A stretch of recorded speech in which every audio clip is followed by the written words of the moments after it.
Hola chicos, en el día de hoy les voy a explicar algo que se conoce como el present simple. Present simple is a tense when you want to express routines, habits, facts, scheduled events. Y es decir, cuando tú quieres hablar de acciones repetitivas, rutinas, por ejemplo, I play tennis every day, yo juego tenis todos los días, o por ejemplo, yo estudio inglés en los fines de semana, I study English on weekends, yo estudio inglés los fines de semana, es una rutina. Facts son hechos. Por ejemplo, cats like milk. Obviamente es algo obvio. A los gatos les gusta la leche. O por ejemplo, bees make honey. Las abejas producen miel. Y para los eventos que son programados, por ejemplo, the film starts at 8. El cine, o la película, perdón, empieza a las 8. Is for an event that is planned. Es para digamos, un evento que está planeado.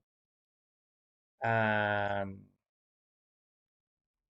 it is not likely to change. Es no probable, pues, que cambie. Por ejemplo, the train to Paris, el tren a París, leaves, sale at noon, al mediodía. ¿Sí? Son eventos ya que están fijos. Vamos a dar un ejemplo aquí. Aquí tenemos, Bill often takes his dog to the park.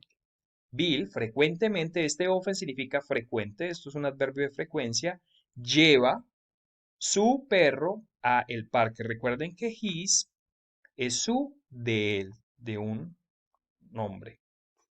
Vamos a ver aquí la explicación. La explicación dice que cuando hablamos de I, yo digo, I play tennis every Saturday. Yo juego tenis cada sábado. Pero si voy a hablar de una mujer como she o voy a hablar de he, que es un hombre, miren que tengo que agregarle s o es al verbo. She watches television. He speaks English. Él habla inglés, ella ve televisión. Esto lo voy a explicar más adelante. ¿Cómo se construyen las preguntas?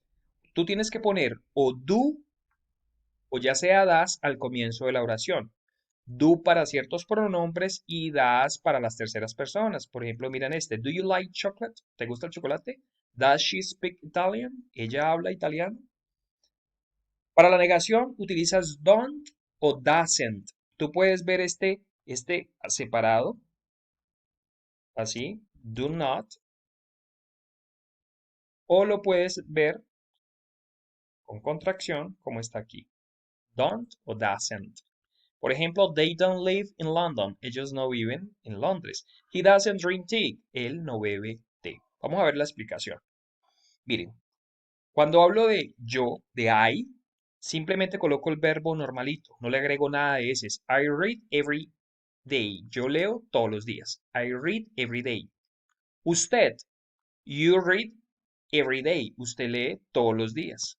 Pero si es con un hombre, he, ya sea Mario, Pedro, she, ya sea Marina, Yolanda, o she, que es ella, y it, que se refiere a un animal, a una cosa, a un objeto, pues sí le tengo que agregar ese al verbo. Mire, he, she, it reads every day. Él, ella o eso lee cada día, ¿cierto? Entonces no olviden, todo lo que hace referencia a una sola mujer, a un solo hombre, a una cosa o a un animal, le agrego ese al verbo. Ya cuando hablamos de we read, por ejemplo, nosotros leemos once a week, una vez a la semana, mira que no le agrego ese al verbo. Ni con you, que es ustedes. Recuerden que you tiene dos interpretaciones, usted o ustedes. You read once a week. Usted lee una vez a la semana.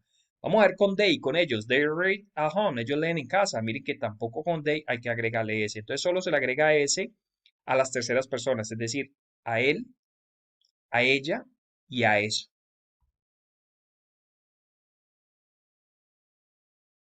Si un verbo termina en SOH o X, es decir, si tiene estas terminaciones S, O, H, o X, hay que agregar ese al verbo. Pilas acá. Por ejemplo, miss, que es extrañar, también tiene otros significados. finish, que es finalizar, do, que es hacer, y fix, que es reparar. Miren qué pasa con las terceras personas. She messes, he messes, it messes. Le tengo que agregar ES, porque si le agrego otra S, pues miren cómo queda. Entonces le agrego ES, no lo olviden. Cuando me encuentro un verbo que termina en S, O, H o X, le agrego ES. Ya con el resto, como ustedes saben que con I no hay que agregar nada, ni con you, ni con they, ni con we, mire cómo queda. I mix, you mix, they mix, we mix. Solo para las terceras personas, si el verbo termina en SOHO X, le agrego ES. No olviden esa regla que es muy importante. Cuando hablamos de las negaciones, para las terceras personas, he, she, and it, mire que quedan doesn't y el verbo queda normal. Aquí ya no hay que agregar eses. Grábense esto. En negaciones, no agregar eses. Nada. Para I, para you, para we, para they, la negación es don't. Por ejemplo, yo no voy a la escuela. Entonces yo digo, I don't go to school. Ella no va a la escuela. She doesn't go to school. Ella no quiere vivir aquí. She doesn't want, este que está aquí, to live here. Ella no quiere vivir aquí. A ella no le gusta Cali. She doesn't like Cali. Ella no le gusta Cali. Entonces, miren, no olviden. Terceras personas, le agrego doesn't para la negación y el verbo normal. Para las otras, I, you, we, they, le agrego don't y pongo el verbo normal. No hay problema con eso. Aquí, quiero que vean aquí esto. Quiero que vean con have. El verbo have, que está aquí, es tener. Entonces, miren, el verbo have tiene una particularidad y es que para she, he o it se convierte en has. Por ejemplo, she has a house. Ella tiene una casa. Y si es para las otras personas, they, you, we, I, entonces va con have, así con V. They have a house. Pero si lo voy a hacer en negación, tengan mucho cuidado. Miren cómo tiene que ponerlo con she, he o it. She doesn't have a cat. No pueden colocar she doesn't has a cat. Lo tienen que colocar así como está aquí. El verbo queda normalito, no pasa nada. Eso es con el verbo tener, que es un verbo especial.